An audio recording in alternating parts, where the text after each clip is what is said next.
Première question, combien d'entre vous ici pratiquent déjà l'agile? Ok, une minorité, mais un nombre intéressant. Combien d'entre vous ont déjà eu quelques sujets en relation à l'agile? Une grosse majorité. Super. Combien d'entre vous sont des décideurs dans les sociétés? Oui? C'est bien. Super. Ok, parfait. Et bon, c'est bon. Allez, on va commencer. Alors, première chose, si mon laptop collabore, ouais, il s'est réveillé. Tant mieux que c'est pas Microsoft, ça se réveille toujours. Si ça serait Microsoft, on aurait un écran bleu. Excuse-moi. Bon, alors, première chose que je vais exposer, c'est une analyse que j'ai faite avec une certaine expérience avec certains collègues sur la latitude des rôles dans la gestion d'un projet. Ok? Alors, je vais expliquer un peu ce que ça veut dire, ce graphe-là. Normalement, quand on fait du traditionnel, on a le chef de projet ou le project manager, que lui, il a dans ses mains ce qu'on appelle la confiance. Toute la confiance est déposée dans ses mains, et après, c'est à lui de distribuer la confiance au sein de l'équipe qui va aller réaliser le projet. Mais c'est à lui qu'on lui fait confiance. Ok? Si ça ne marche pas, théoriquement, c'est sa faute. Après, on a un deuxième rôle qui sont les business analysts. Alors, théoriquement, ils devraient avoir toute la connaissance sur le métier, sur qu'est-ce qu'on veut réaliser. Ok? Après, on a les personnes qui vont faire la conception, les architectes, les DBA, et eux, c'est eux qui ont toute leur parole sur la latitude de comment on va réaliser le projet. Puis après, on a les personnes qui ont la connaissance technique, qui vont le réaliser. Bon, le problème dans tout ça, c'est la séquence qu'on utilise. Ce qu'on va faire, c'est qu'on va avoir des grosses phases où on va débourser tous les axes un après l'autre. Alors, le chargé de projet, quand il commence, théoriquement, il va faire un certain planning et il va passer la balle aux personnes qui font l'analyse fonctionnelle. Alors, il prend toute sa confiance, puis il dépose sur les personnes qui ont la connaissance, entre guillemets, du métier. Une fois que les personnes qui ont la connaissance du métier ont terminé leur travail, ils vont transférer tout ça pour les concepteurs, pour faire l'architecture, les modèles de données. Une fois que le travail est fini, les architectes, les concepteurs, ils vont envoyer tout ça à l'équipe de réalisation et ainsi de suite. Bon, là on rentre un peu dans l'aspect sociologique de la chose. C'est quoi une personne motivée? Alors, il y a deux axes importants pour que quelqu'un soit motivé à exécuter son travail. Le premier, c'est le challenge, le défi auquel il est exposé, versus la connaissance qu'il a à exécuter le travail. Si son challenge est proportionnel à sa connaissance, théoriquement, il est motivé à exécuter son travail.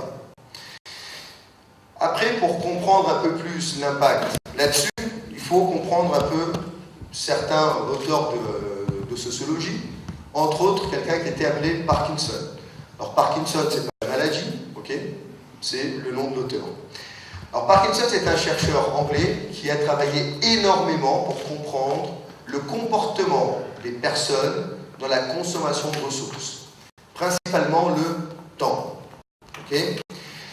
Et Parkinson, avec plusieurs analyses, il a conclu que toute ressource est consommée selon sa disponibilité. Sauf quand on a deux syndromes, deux pathologies.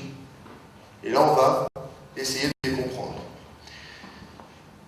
La première pathologie, c'est celle-là du spécialiste.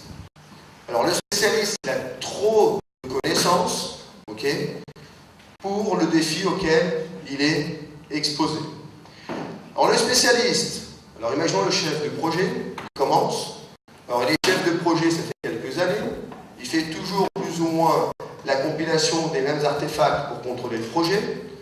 Puis un beau jour, il accumule une connaissance intéressante et le défi, proportionnellement, réduit. Parce que plus il a d'expérience, moins il a de défis à faire son rôle. Un beau jour, il va commencer à se poser une question. Comment que je peux me motiver? Qu'est-ce que je peux faire pour rendre mon travail plus intéressant? Et l'être humain, de base, il crée son propre défi. Qu'est-ce que ça veut dire? Ça veut dire qu'il va trouver une certaine façon pour augmenter le challenge. Mais comment il peut augmenter son challenge, lui? Il va essayer de trouver des choses qui peuvent se répéter, des standards qui se répètent tout le temps. Il va essayer de standardiser certaines choses, il va essayer de paramétriser d'autres choses. Et il va essayer aussi de créer des nouvelles façons de travailler, okay, que peut-être ne seront pas très utiles pour la gestion de ce projet-là. Lui, ce n'est pas le pire des problèmes. Après, le gars, en France, on appelle ça les mois, mais le business analyst, qui travaille constamment sur des projets qui sont plus ou moins similaires. Comment que lui, il se motive à rédiger les besoins d'affaires? Qu'est-ce que lui, il fait? Il propose des choses au client, non? Il arrive au client, il dit « Ouais, est-ce que tu n'as pas besoin d'un truc plus ou moins comme ça ?» Puis il commence à lui lancer des idées. Puis le client, les idées, il adore ça, non? Ouais. Théoriquement, le chef de projet, il a déjà fait son planning. C'est déjà budgété. Plus il y a d'idées, plus il va avoir, non? Non?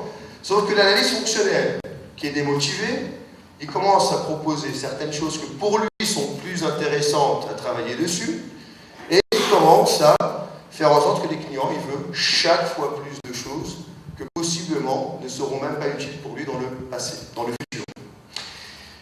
Bon, il arrive ce qu'il voulait, et, oups, je suis allé en arrière, il arrive ce qu'il voulait, puis tout d'un coup, on commence à avoir des problèmes. Le chef de projet se pose des questions, parce que là, il y a l'analyse fonctionnelle qui le fait, il y a les gens de la conception qui feront pareil, qui vont peut-être essayer des frameworks bêta pour voir comment ça se comporte, parce que pour lui, c'est du nouveau, c'est de nouvelles connaissances qu'il va aller chercher. Puis le chef de projet se demande comment que je contrôle tout ça, comment que je résous tout ce problème-là. Parce que, théoriquement, ce qui va se passer, c'est qu'il va dépasser des coûts, il va dépasser des délais, et puis on a la super stratégie qu'on fait toujours dans les SS2I. Une fois que nos seniors ont fait plein de distorsions, on va mettre plein de juniors pour la réalisation. C'est pas ça la stratégie, non? Ouais? Ça marche bien, non?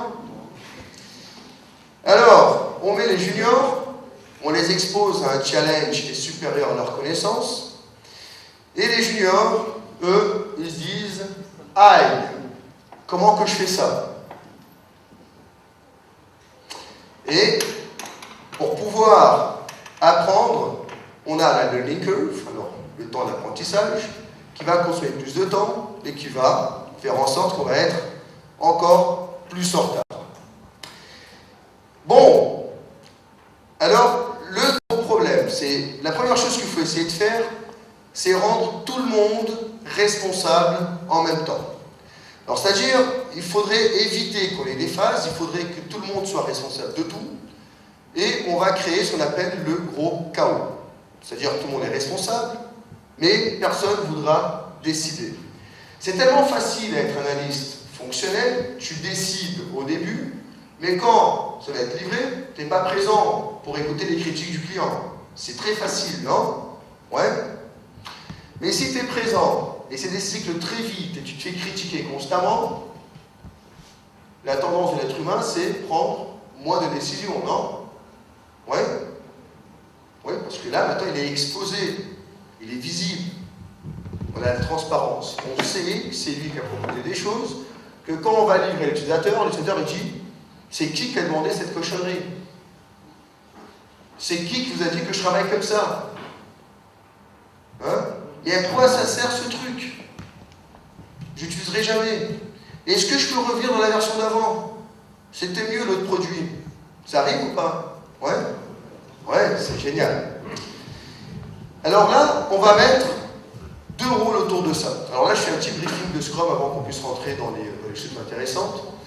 On va mettre quelqu'un qui s'appelle le Scrum Master. Le Scrum Master, il va travailler sur deux axes principaux. Il va travailler légèrement sur la confiance. Alors, il va faciliter le travail entre les membres de l'équipe. Okay. Il va apporter le droit du choix à cette équipe qu'on est en train de bâtir. Alors, il va les aider à avoir plus de volonté, plus de confiance en eux-mêmes pour qu'ils puissent commencer à décider.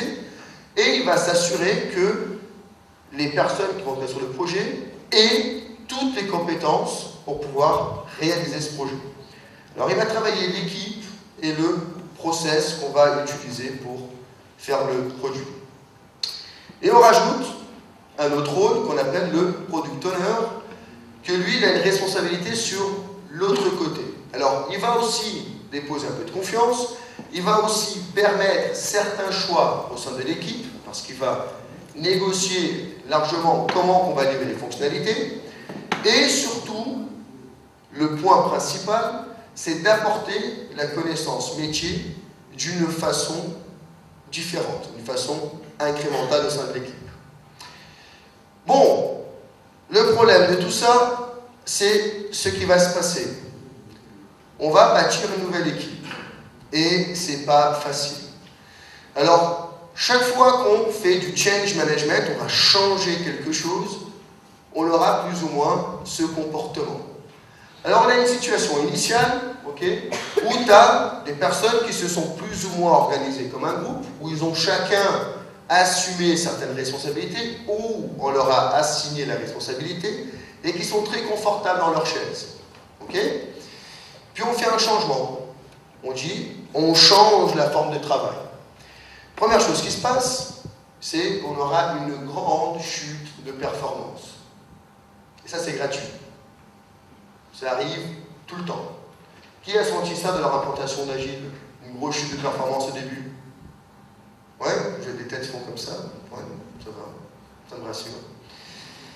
Alors là, après, ce qu'il faut faire, c'est augmenter la maturité de l'équipe.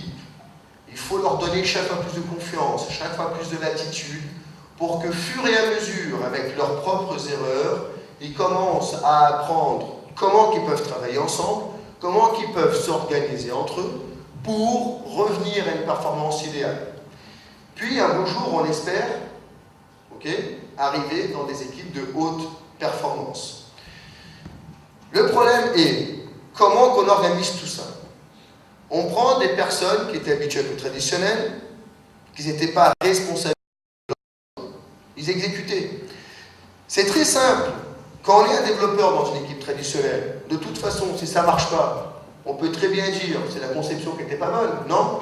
Ouais, c'est simple. On peut très bien dire c'est le chargé de projet qui a mal planifié. Ouais, je suis en retard, c'est pas ma faute. Le gars il a dit que ça se fait en 2 jours, ça se fait en 5, c'est évident, le gars il ne s'est pas planifié. Alors c'est très simple de responsabiliser les autres. Dans ce système-là, c'est fini tout ça. C'est tout le monde responsable de tout. Alors le gros problème qu'on va avoir au début, c'est de permettre l'équipe de mieux se connaître. Connaître c'est quoi les skills, c'est quoi les connaissances qui gravitent autour de ces personnes-là. Dans le traditionnel, on reçoit des activités et on les exécute. On ne les choisit pas. On reçoit des activités, on les livre, on ne connaît pas l'impact qu'on crée chez nos collègues. On s'en fout. On fait ce qui a été assigné. Ouais. Là, ils vont devoir commencer à mieux se connaître. Alors, il y a une technique que les gens de marketing utilisent énormément, que moi j'implémente dans mes équipes. Alors, ça s'appelle le Market of Skill. Alors, c'est quelque chose de très simple. Le but, c'est que chaque membre de l'équipe va créer une campagne marketing en relation à son profil. Qu'est-ce qu'il a à ajouter en termes de connaissances ou d'attitude pour l'équipe? Qu'est-ce qu'il aimerait bien améliorer dans son profil pour pour l'équipe, et qu'est-ce qu'il aimerait bien partager sur sa personnalité avec l'équipe. Ok? Et ça, c'est une chose. Alors, avant de venir en Tunisie, j'ai étudié un peu les coutumes. Sur certains points, j'ai bien réussi. En relation à la prière, vous avez des prières que vous faites en après-midi. Alors, des fois, c'est l'information importante à partager. Des fois, tu as une équipe où les membres de l'équipe ne la pratiquent pas. Alors, peut-être qu'il ne faudrait pas, on ne va pas planifier les pauses pour la prière parce qu'ils ne la pratiquent pas. Mais des fois, tu as une seule personne dans l'équipe qui aimerait bien la pratiquer, mais quand il voit que tous les membres ne pratiquent pas, ils sont en train de collaborer à ce moment-là, lui, par son éducation, peu importe, il se sent gêné d'aller prier pendant ce moment-là. Mais dans sa tête, ça le frustre. Il n'est pas content. Il va contre ses croyances, il va contre ses convictions pour éviter de gêner les autres. Alors peut-être il va passer à moins performer. Parce que lui, psychologiquement, va se sentir un peu en dette envers sa croyance. Alors c'est important de partager ça, pour que tes collègues sachent quelles sont tes contraintes, pour que l'équipe puisse tes contraintes, pour éviter certains problèmes ou certains sentiments. Alors ça, c'est les choses que si on aimerait bien partager entre nous. Des fois, il y a des personnes qui emmènent les enfants à l'école et ils vont les chercher à l'école. Alors, ils ont des contraintes d'horaire. Ça serait sympa de le savoir, de le partager. Comme ça, si on a des réunions à planifier, on va s'assurer qu'on va les planifier dans des horaires où il n'y a pas de contraintes personnelles. Ça s'appelle le respect. Okay? Quelque chose qu'on oublie beaucoup dans le traditionnel et qu'on essaye de ressusciter au maximum dans l'agilité. On est des êtres humains, on se respecte, tous entre nous. Ça évite beaucoup de problèmes. Alors, le type d'information qu'on aimerait bien voir, c'est quand il va exposer ses connaissances. C'est des connaissances qui ont de la valeur pour le projet ou pour l'équipe. Alors, par exemple, il va exposer, il va dire, bon, moi je suis expert en Java J2E, j'ai participé dans un projet XYZ, alors il va écrire un peu sur son expérience, ok. Après, il va dire, ouais, j'ai quelques petites connaissances sur le modelage de données en base Oracle, peu importe. Alors, il va exposer ce qu'il connaît. Puis après, il va exposer dans une couleur différente qu'est-ce qu'il aimerait bien apprendre et pourquoi il pense que c'est important. Alors, par exemple, il va écrire, j'aimerais bien apprendre à faire de l'intégration continue. Je pense que ça serait intéressant parce qu'on éviterait tel problème qu'on est habitué à avoir constamment. Alors, je pense que c'est une connaissance intéressante pour que j'aille chercher, qui ira aider au projet et à toute l'équipe. Une fois que sa campagne a été faite, qu'est-ce qu'on va faire? On va commencer comme une vraie foire, comme les foires aux poissons, peu importe, où chacun, de la façon qu'il veut, il va se vendre. Alors, il a sa campagne marketing, et maintenant, c'est à lui de vendre son profil à ses collègues. Alors, les collègues, ils vont circuler de profil à profil, ils vont poser des questions, ils vont échanger. Et qu'est-ce qu'ils peuvent faire? C'est rajouter de la valeur. Ils peuvent positiver le profil du collègue. Alors, par exemple, il y a deux collègues qui ont travaillé ensemble, et puis, je présente mon profil, puis un collègue à moi qui dit « Mais Michel, tu as oublié de mentionner telle chose. Tu te rappelles dans tel projet, tu as travaillé ensemble, que tu as fait telle chose. Je pense que pour ce projet-là, c'est important aussi. » Alors, il va dans ma campagne et il rajoute de l'information. Il va positiver mon profil. Alors, ça crée plus de fusion. Alors, par exemple, il y a Razik qui dit qu'il veut apprendre le TDD, le Test Driven Development. Puis moi, je dis, regarde, je le connais. Et je pense que tu as vraiment raison, c'est très important. Et tu as oublié de mentionner qu'on va réduire tel problème avec ça. Si tu veux, on s'assoit ensemble et je t'enseigne. Alors, on est déjà en train de commencer à planifier comment on va s'arranger entre nous, s'organiser pour évoluer nos profils. Comment on va transférer de la connaissance. Une fois que la session est finie, ça fait beaucoup de bazar. Normalement, quand je fais ça, il y a des pizzas sur la table et puis les personnes passent 2-3 heures en train d'échanger entre eux et manger. Okay? Une fois que c'est fini, je collecte de l'information pertinente. Alors, j'ai fait très petit, normalement c'est beaucoup plus gros que ça. Alors, je prends les connaissances qui sont apparues, okay, sur le tableau, et je marque maintenant à l'étage